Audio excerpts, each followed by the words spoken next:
My name's Ethan. I'm 32, and I've always been the outlier in my family.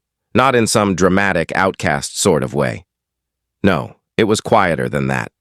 My brother Lucas was the star.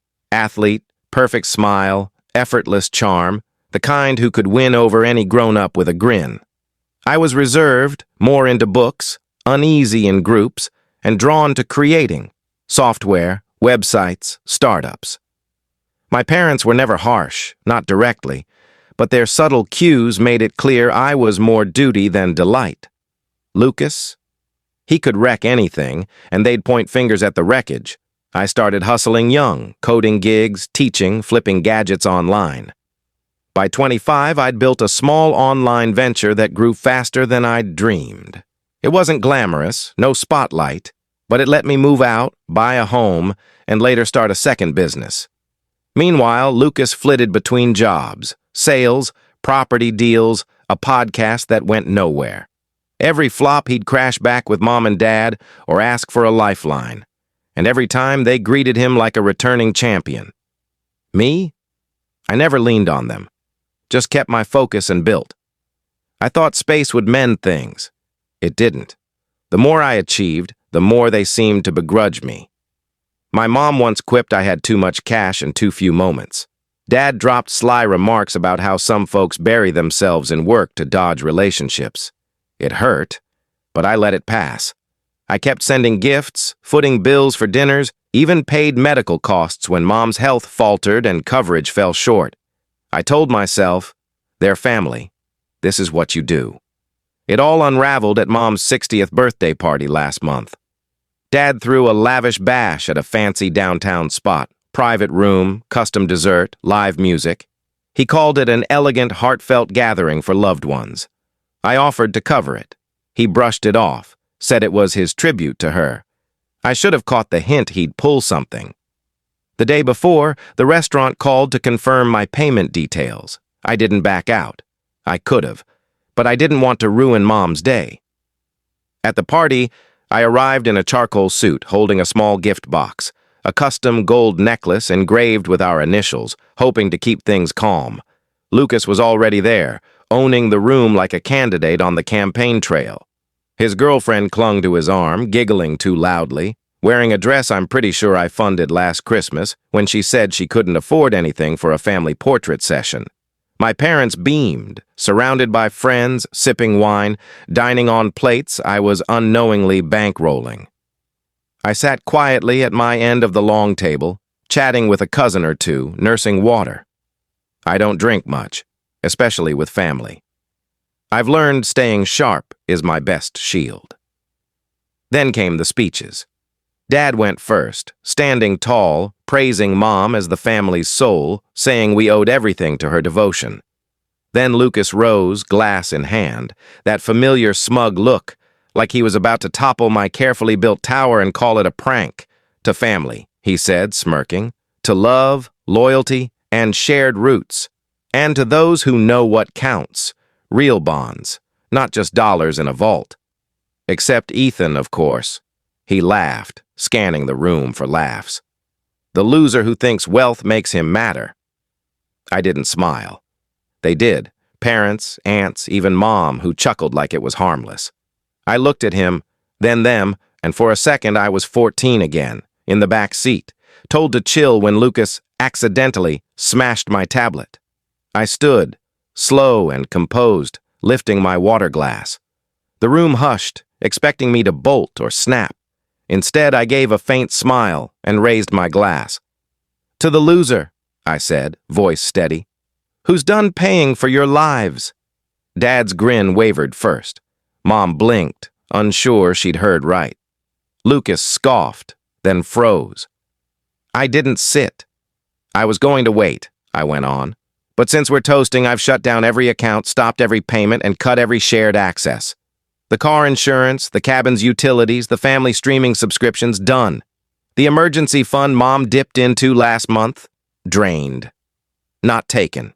Mine. And tonight's bill? I glanced at the doorway where the manager stood. That's yours now. The silence was electric, but I wasn't finished. I've carried this family's weight for years, silently, without protest, thinking it meant something. But this? I waved at the table. This makes it clear. I turned to leave. Dad shot up. Ethan, don't be absurd. But I was already past the stunned faces. As I reached the exit, I heard Lucas mumble something, then his girlfriend's voice. Wait, what does he mean the insurance is gone? I stepped into the night, the crisp air like a long-held breath finally released. My pulse raced, not with fury, but with freedom. It took 32 years to see it plain. You don't owe those who treat your giving like a flaw. That night, I shed that burden. What happened next? That's when it got wild. I didn't head home right away. I wandered. For nearly an hour, through downtown's glowing eateries and flickering lights, grappling with the knot in my chest. It wasn't rage anymore, though it started there. No, this was softer, sadder. The kind of pain you feel when you finally admit a bond, or a whole web of them, died long before you were ready to say it. I'd spent years buying harmony, earning respect with quiet aid. But respect that's conditional isn't respect. That night, I stopped chasing what they'd never give freely. By the time I got home, my phone showed 2 voicemails from Dad, 3 from Mom, and a string of texts from Lucas. None apologized. Dad's voice was stiff, controlled. Ethan, we need to discuss this. You humiliated us tonight. That's not how we do things in this family. Call me. Fix it. Mom tried a softer tack. Sweetie, I think you misread Lucas's jab. He didn't mean harm. Let's not act in haste. Lunch tomorrow, just us, okay? Lucas's texts? Pure Lucas. Get over it. You flipped out over a quip. So what? You're ditching us because of a laugh. Hope you like being loaded and lonely. It cut deeper than I'd admit. Not because I bought his words, but because I still wished he'd be someone else. Someone who'd see the line he crossed and feel a shred of remorse. But that wasn't Lucas. Never had been. The next morning, chaos hit. Cutting the accounts wasn't just a gesture, it was a seismic shift. The family phone plan I'd covered. Office Mom's line was dead. Dad's voicemail overflowed. Lucas's girlfriend posted a cryptic Instagram story. Some people only care when they're footing your bills. Eyes open. She tagged Lucas with a shot of them bickering in what looked like a car lot. I smirked. I hadn't even touched the car loan yet. That came later.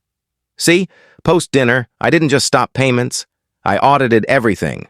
I'd never wanted to track it, but the spreadsheet I built that weekend was a revelation.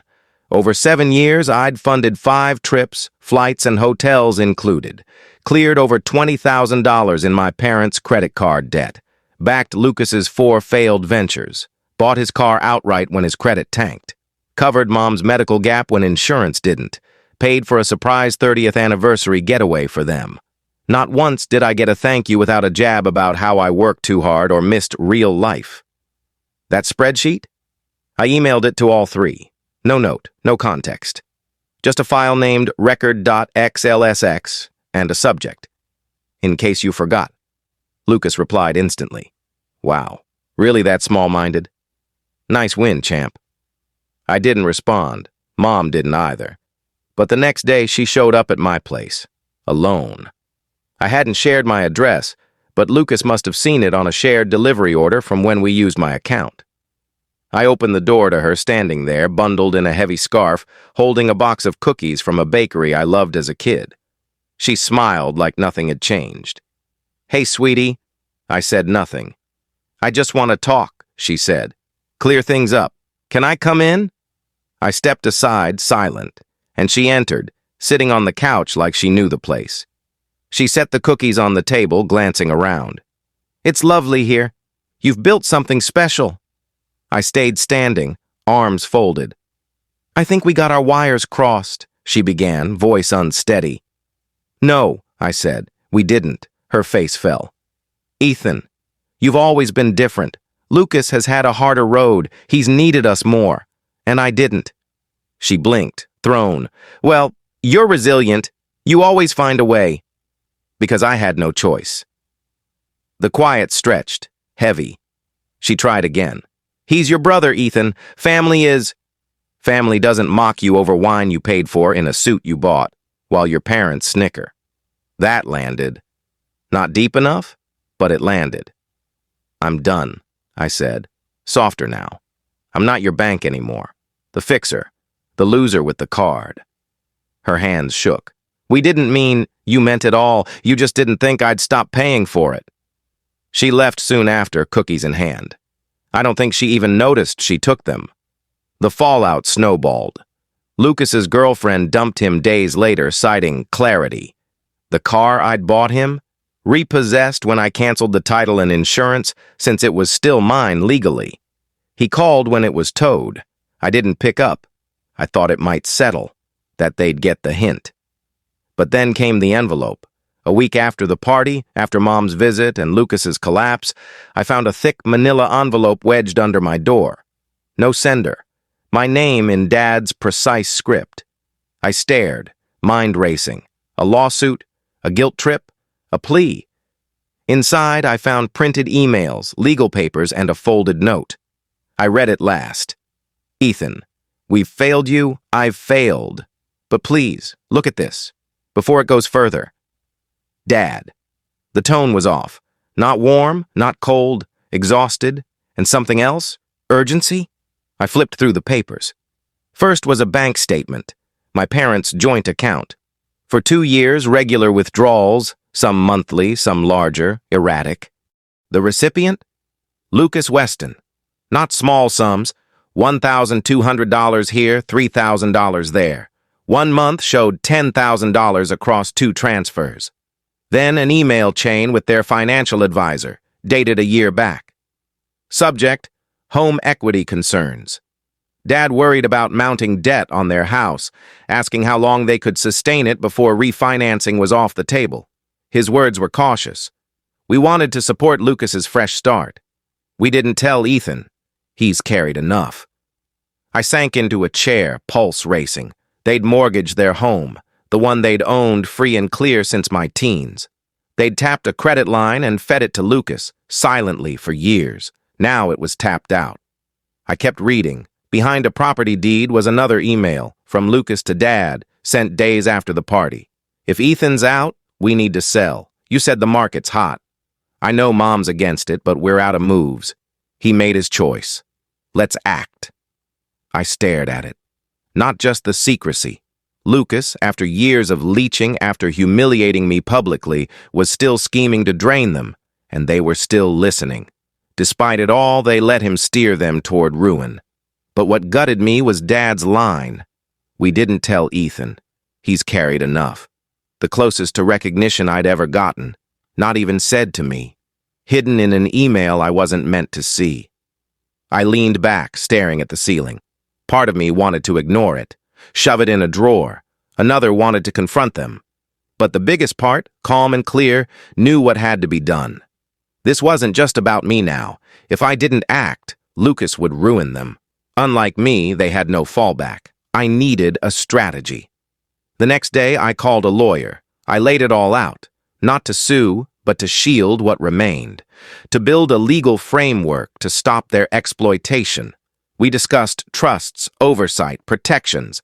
Above all, I needed leverage, not to hurt them, but to force them to face what they'd ignored. The lawyer took the documents and asked for copies.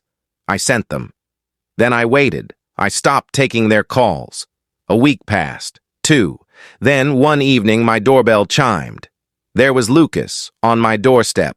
No smirk, no swagger. He looked desperate. Ethan, he said, we need to talk. I didn't speak. He didn't know what was coming, and I wasn't going to tip him off. Not now. I held the door, staring at him, hands shoved in his coat, face tense, jaw tight. The usual confidence had vanished. No sly grin, no sharp jab.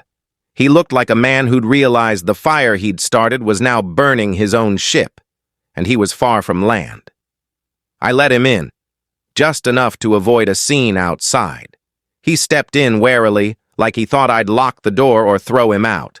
He glanced around as if my home, clean, modern, fully owned, might judge him too. We sat at the kitchen counter. I offered nothing. He didn't ask. Silence hung heavy. Then he exhaled, long and shaky. You really cut us off? I said I would. His leg jittered. You think that wasn't overkill? I let the quiet respond. He raked a hand through his hair. Fine. I screwed up. The toast. The jab. I shouldn't have said it. I was buzzed, thought it'd land as a laugh. I didn't expect you to torch our lives over it. You didn't torch our lives with a jab, I said, meeting his eyes. You've been doing that for years. The jab was just the first true thing you've said. He bristled. So this is about pride now? This is about everything, I said, voice steady. Everything I've done for you, for Mom and Dad. Years of paying, bailing you out, cleaning your messes. And not once did any of you ask what it cost me. Not the cash, the toll. You didn't have to do it, he mumbled. But guilt flickered in his eyes. No, I said I didn't. But I did it thinking that's what family means. I thought if I gave enough, you'd stop seeing me as the loser. But the more I gave, the more you despised me. He opened his mouth, then closed it. Why are you here? I asked. He paused, then exhaled. Dad's going to lose the house. I leaned back. I know. His eyes widened. You know? I walked to a drawer, pulled out the manila folder, and set it before him. Got this the day after your email to Dad. The one pushing him to sell because I wouldn't pay. His face paled. You've been draining them, Lucas. Thousands. Years. And they let you. Because they couldn't bear losing you. He looked away. I didn't mean for it to spiral. You never mean anything, I said. That's the issue. You take. When it crumbles, you act shocked. He scrubbed his face. So what? You let them lose it all? I sat, deliberate. No. His gaze snapped to mine. I'm saving the house, I said. It's in motion. My lawyer's setting up a trust. I'm buying it from them. Fair price. Placing it in a fund they'll live off forever. He blinked. You're buying it? Yes. With rules. They won't own it. But they won't be on the street. No more debt. No more loans. Just stability. I'll clear their credit lines, too. Quietly. Legally. Safely. He stared, torn between relief and resentment. And me? I didn't blink. You're not in the equation. He froze. Wait, I'm done bankrolling your disasters, I said. No more handouts, no more resets. You've had enough. His voice rose. You're cutting me out? Completely? You cut yourself out, I said. I just stopped propping the door. His jaw tightened. What do I even have? I met his eyes. Whatever you make. Want something? Earn it. Like I did. Like everyone does. He sat, stunned. Then he stood, shoving the stool back with a scrape. You think you're above me now? He spat, voice trembling. No, I said. I always was. You just wouldn't see it. He glared, wanting to fire back, but there was nothing left. He left. This time, I didn't chase. Weeks later, I closed the house deal. My lawyer managed it. Mom and Dad signed with quiet thanks, eyes low. No quips, no digs, just weary murmurs and soft sniffles. I didn't linger. I didn't need their apologies. Not yet. Maybe never. The house was secure. Debts erased. A modest monthly allowance was set through the trust. Not lavish, but safe. With ironclad rules. If Lucas tried to touch it, the trust would freeze. Months later, I heard he'd crashed with a buddy across town. Tried a sales job. Quit after a month saying the boss was arrogant. Typical Lucas. Mom sent a card that Christmas. Just a card. No gifts, no asks. Inside, one line. We didn't earn your kindness. Thank you still. I stared at it, then tucked it in the drawer with the folder. I don't see them often now. Holidays sometimes, brief calls every few months. It's cordial, distant, shallow. I keep my space. Not from spite, from understanding. Some people only fit in your life once they can't control it. As for me, I rest easier. Boundaries bring peace. Choosing your path brings strength. For the first time, I'm not proving anything. I'm just living, and that's more than enough.